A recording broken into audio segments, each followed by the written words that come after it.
Would anybody like some ginger ale? I- He's so hood. Yo, who is this person? Sending me a fit friend request. Who is this person, man? Yo, you're not Q Parker. You are not Q Parker, dude. Angela Stribling. Hey, Angela, can I bring you on the live right now? You only drink Seagrams. No, Canada Dry for me, baby. Angela Stribling. How are you? Hey, Al, how are you, sir? Hey, Sean. Good evening, folks. I'm Easy Street from 96.3 WHUR. And I have to really be really good tonight because all of my bosses are watching. Yo! Hey, man.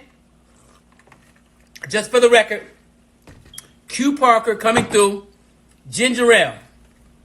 Okay? So when you see my cup, you know what it is. I don't drink. Just for the record. So now, here's the deal. Of course, Q Parker is formerly with the group 112, Bad Boy Records. This guy can sing. Very talented. But do you know his whole story? Do you know how he got on? Do you know how 112 got on? Incredible story. You guys are in for a treat. Q Parker, this guy is, not only is he an amazing artist, he's a great person too. So the interview that I'm going to have with him here in a matter of minutes, it's a WHR exclusive event. You can't get this anywhere else. As a matter of fact, see that little button right there? Right there, I'm pointing to it. It's an arrow. You see that arrow, everybody? While we're waiting for Q Parker, I want you to hit that arrow, okay? And it's going to pull a drop-down a window where you're going to see all of your followers. I want everyone to invite your friends. Somebody that's a fan of 112, maybe your girlfriend, maybe your boyfriend, somebody that's a fan of great music, somebody that's a fan of WHUR, somebody that's a fan of 90s or Bad Boy Records, okay? Hit that little button right there and invite them in. Their name's gonna pop up, invite them, then they'll come into the room and we'll all be together like a big family. That's the way it works.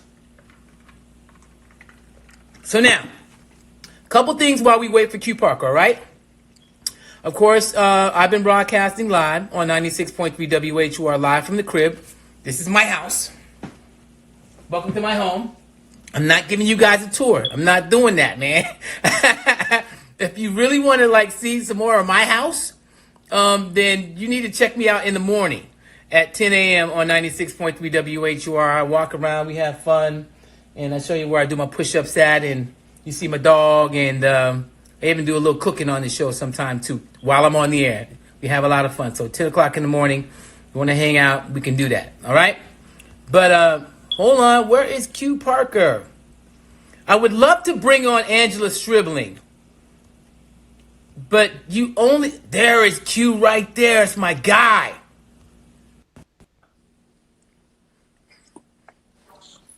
What up, bro? What's up, Doc? Good to see you, man. Man, you too, man. How are you? Awesome, man. I am awesome, man. Where you at right now, dude? Man, I am. This is HUR at home. I am at home. I know that's right. I'm at home, Doc. We don't have no business out there Nowhere. at all. Where you going? Right.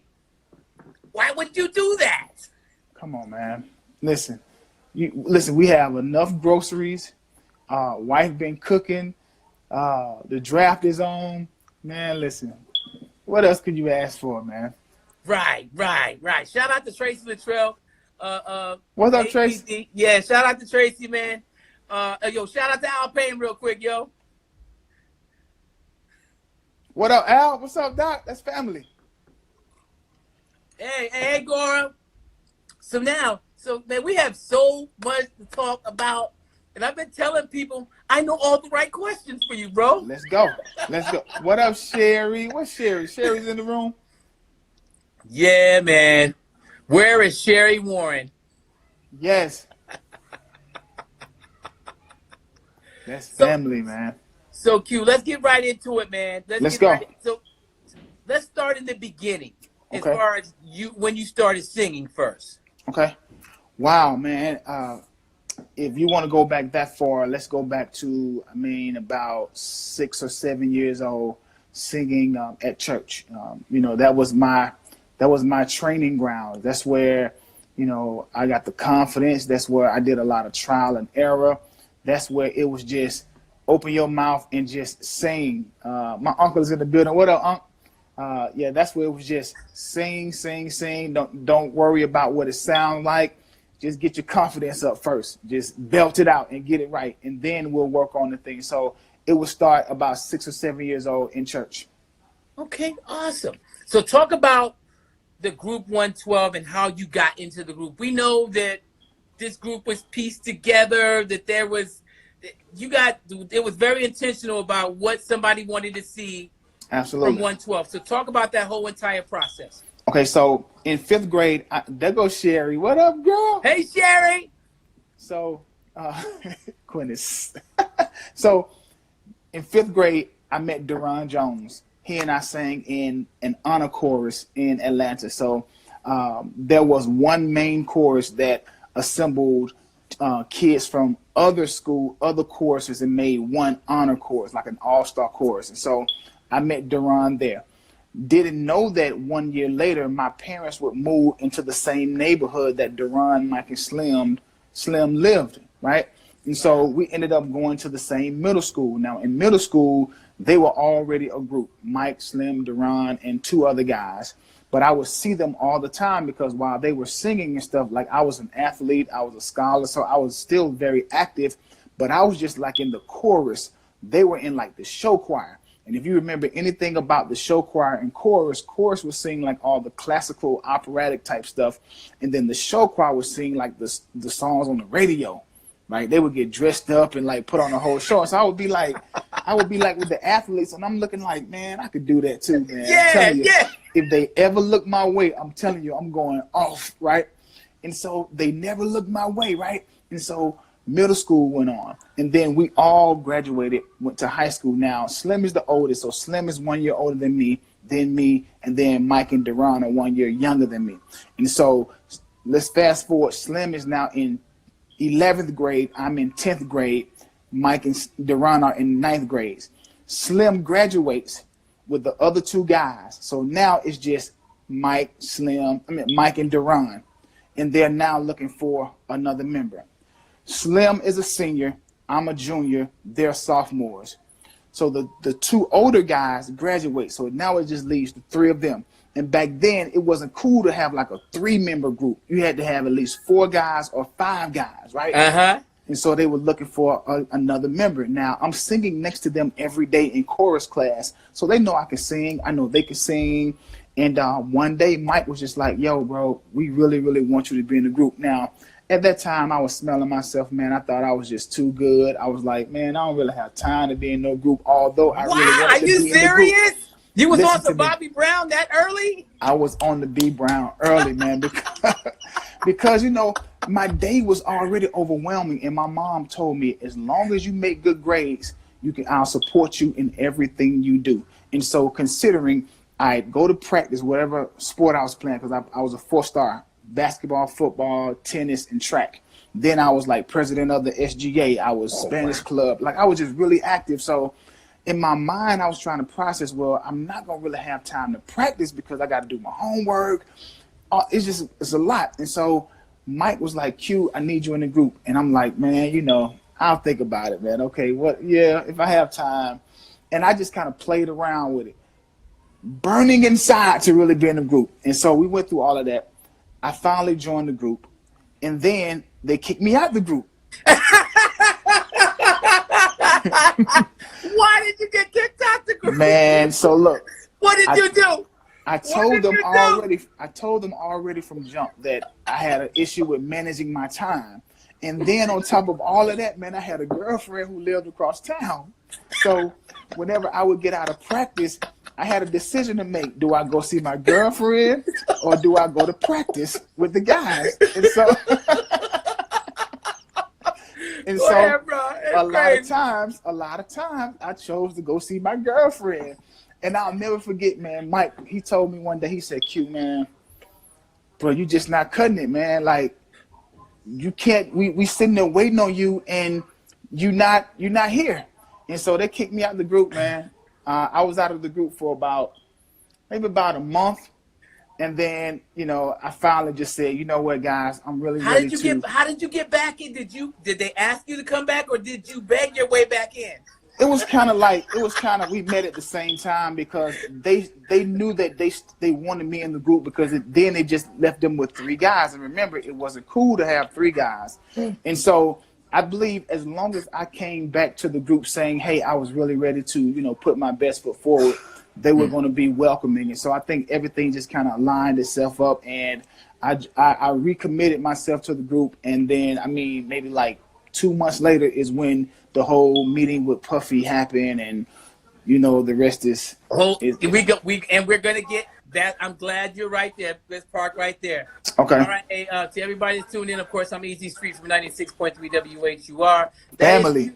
That is Q Parker right there. We're gonna talk about what he's doing now and all the great music he's producing and things that he's got going on. But right now we are into the history of 112. You just heard how the band was formed. Let's talk about when you guys first went to meet Sean Puffy Combs at Bad Boy Records. What is the story behind that? All right, so we, at this time in Atlanta, everybody knows of this group called Forte. And our name at the time was Forte. And it was an acronym for Forever En Route to Excellence, right? The musical term Forte, Forever En Route to Excellence. And so at this time, we are winning almost every talent show, any type of radio showcase.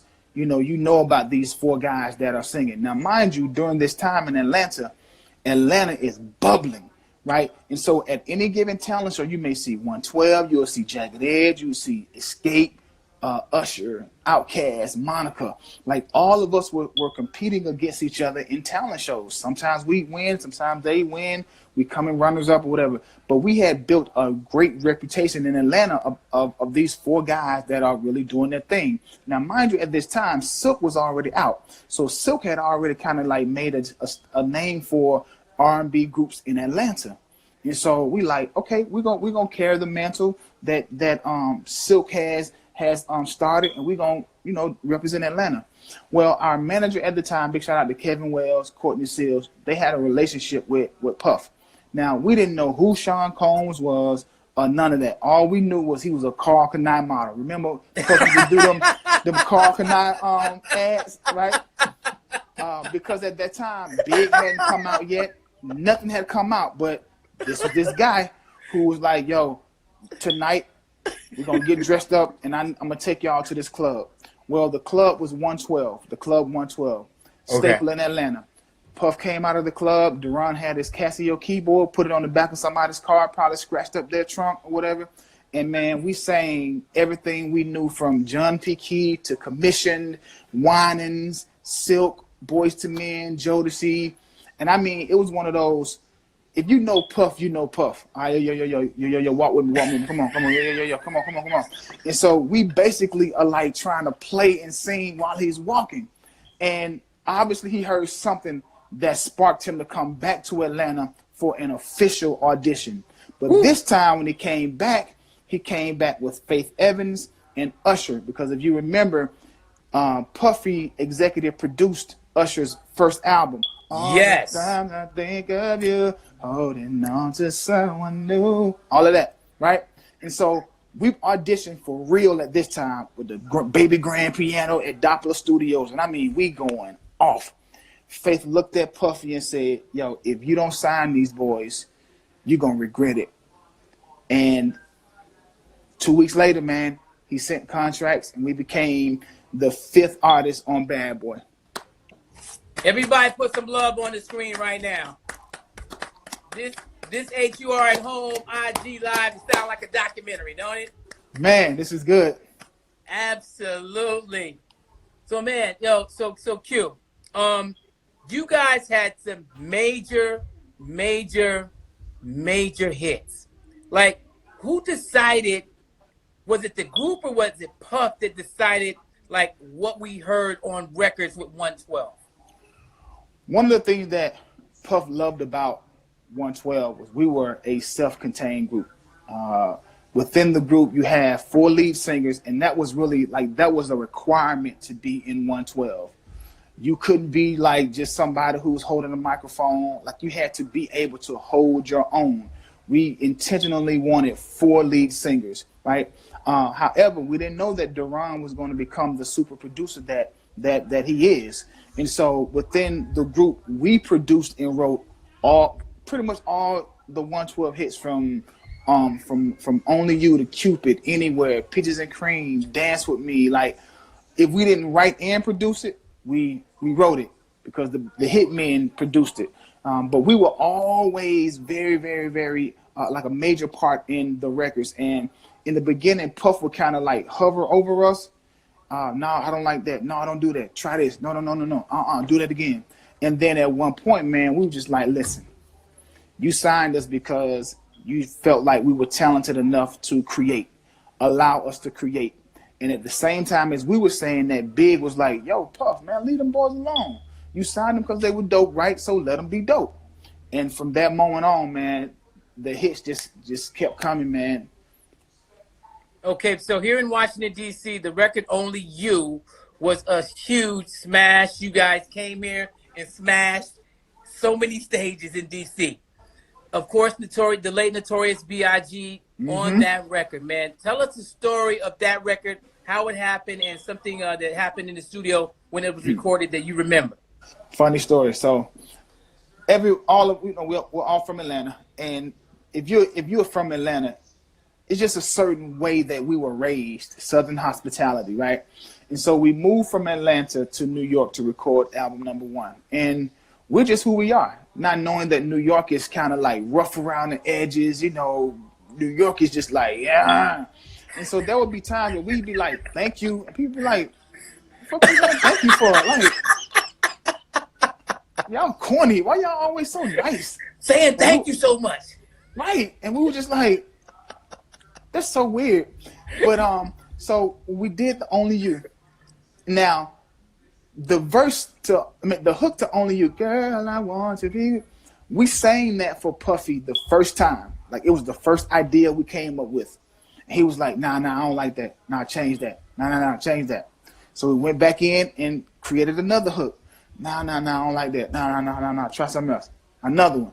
And if you know Puff, he'll go in the corner and be. So we're like, oh, okay, cool. So we got together and went back and sang the very first idea. He was like, see, that's what I'm talking about. So, yo, that is so funny you bring that up because somebody else did that.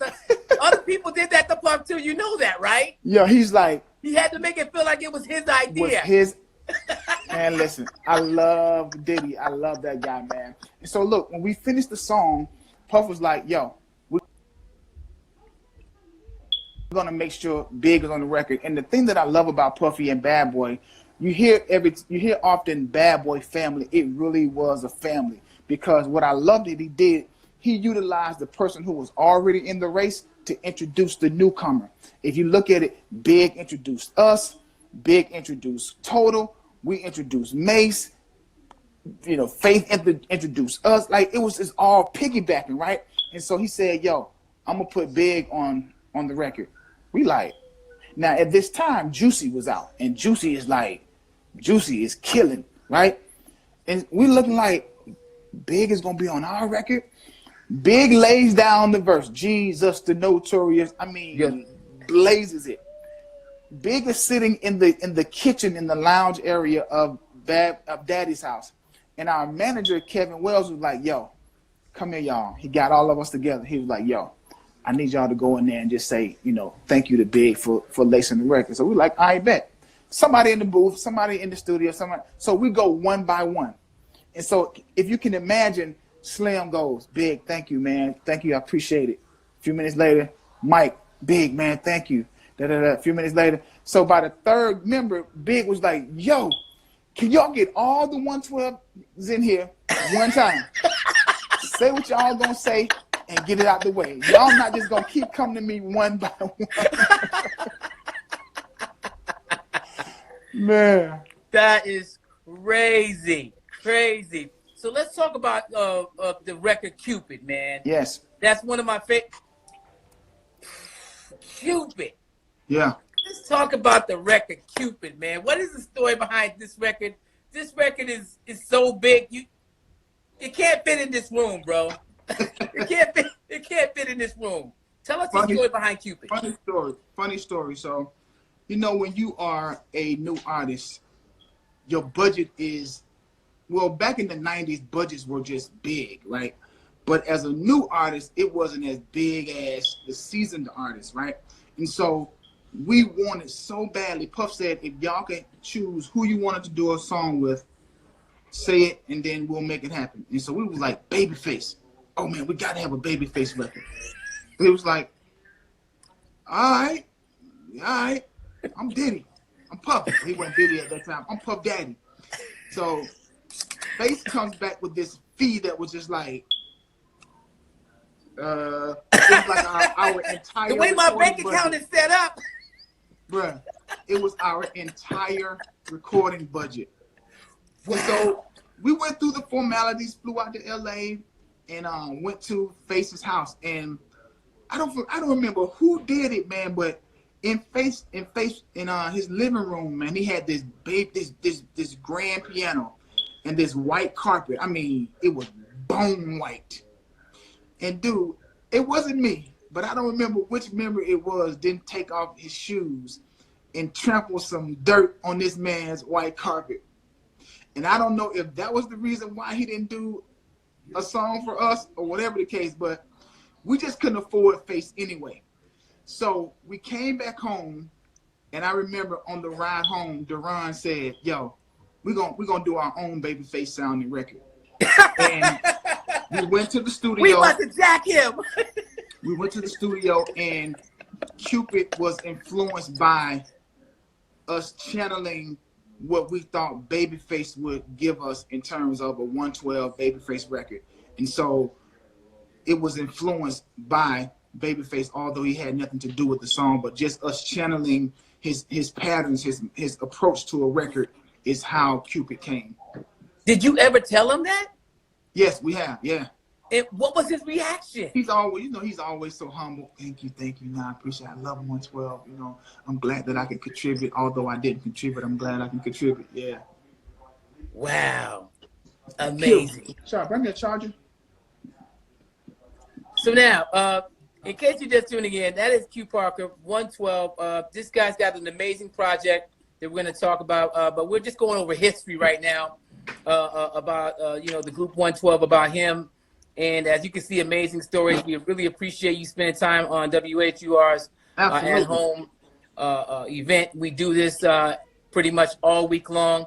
I want to talk about a story that you told me about Jodeci. When the last time you came to DC, you came in the studio at WHUR, and you told me about, I think it was the first time you guys performed with Jodeci. What story did I say? You told me a story about Jodeci when you guys first met, when you guys went on tour together, I guess, or something.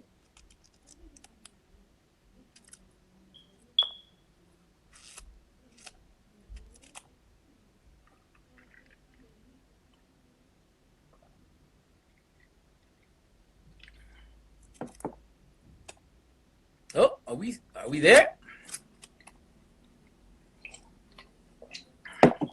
Are we having a Teddy Riley moment? Because my screen is frozen.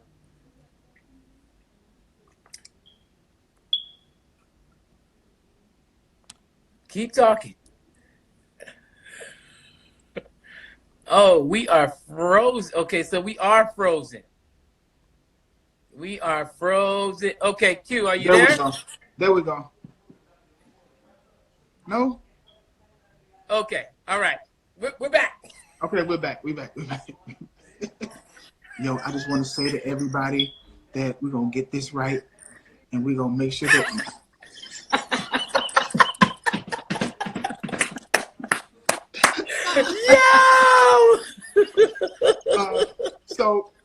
North Carolina. And before we went to the concert, our manager during that time, Kevin Wells, was just connected.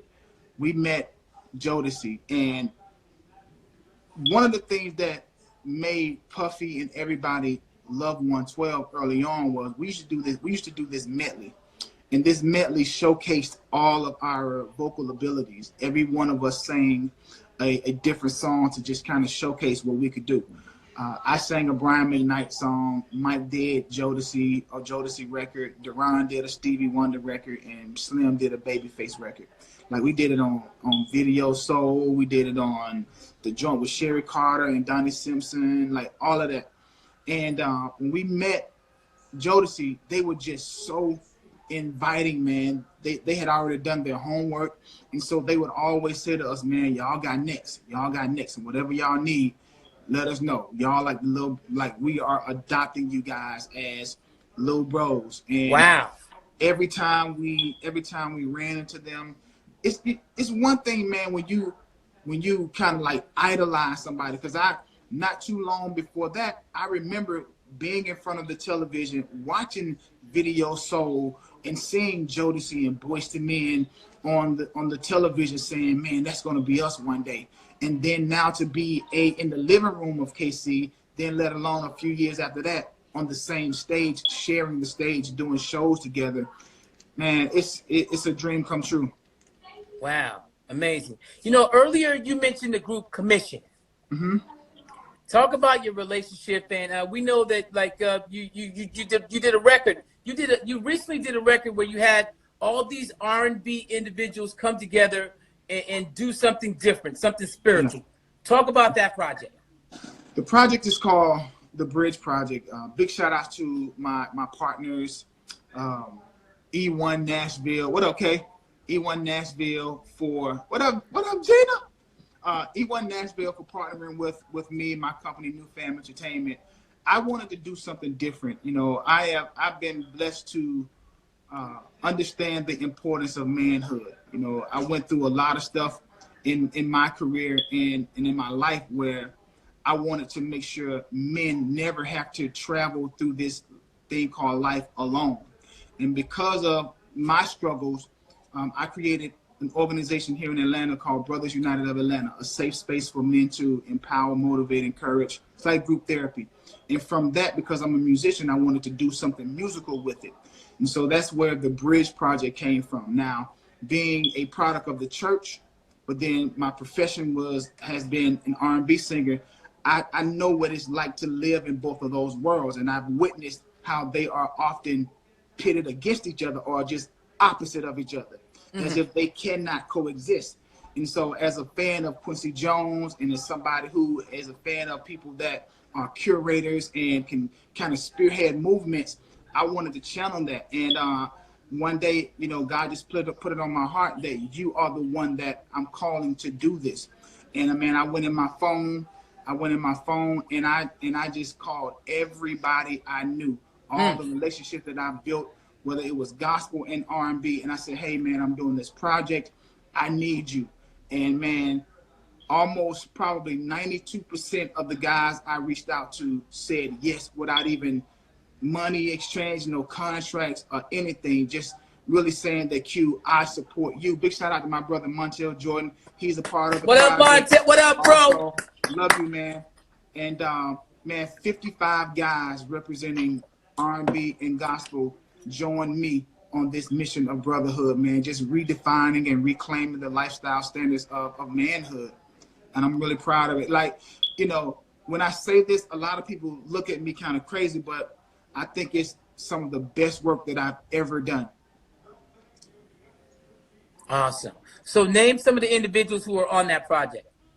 Wow. Montel on the R&B side and gospel side. So Montel Jordan, Tank, Genuine, Bobby Valentino, Life Jennings, Major, Ruben Studdard, Rough Ends, Silk.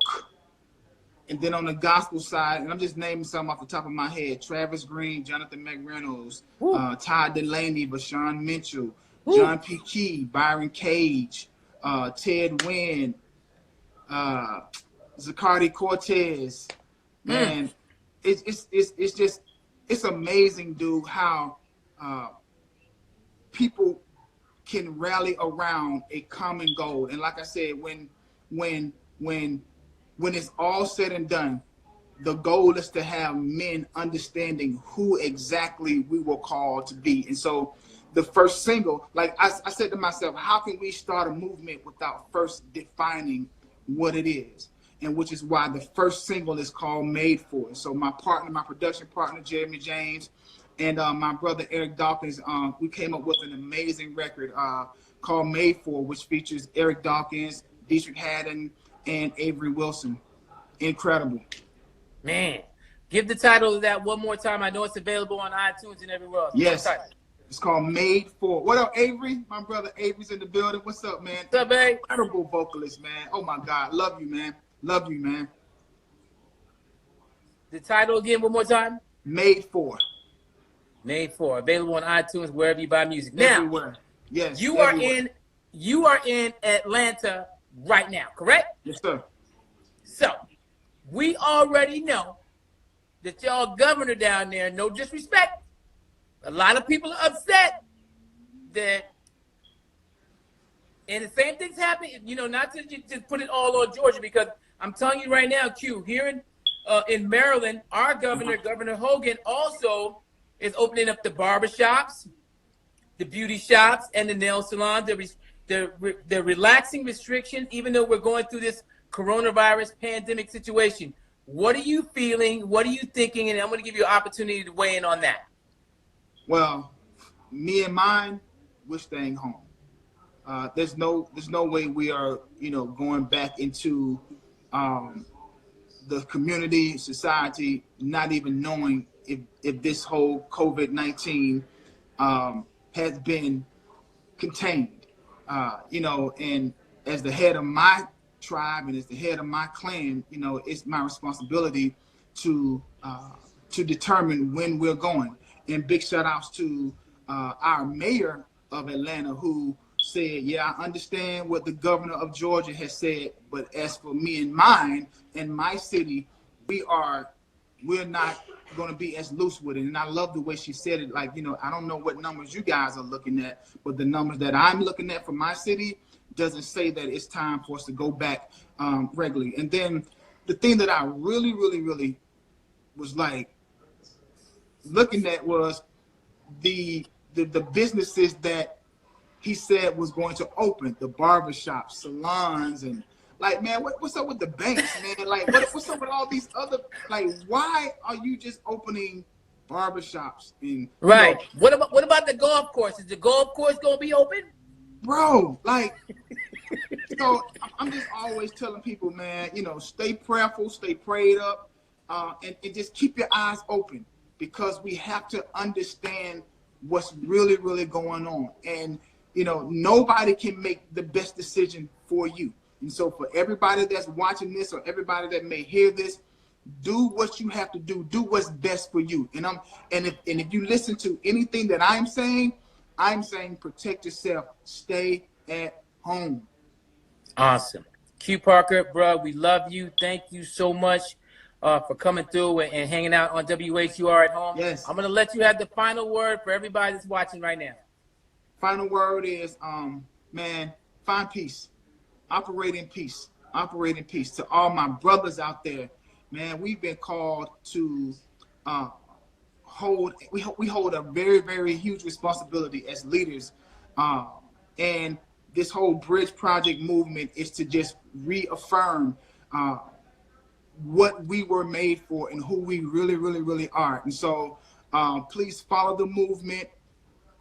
Official Bridge Project on all social platforms. Be looking out for the movie of the Bridge Project, rescueme.movie, 40-day men's affirmation book, as well as the album that'll be coming out. I am Q Parker 112 on all platforms.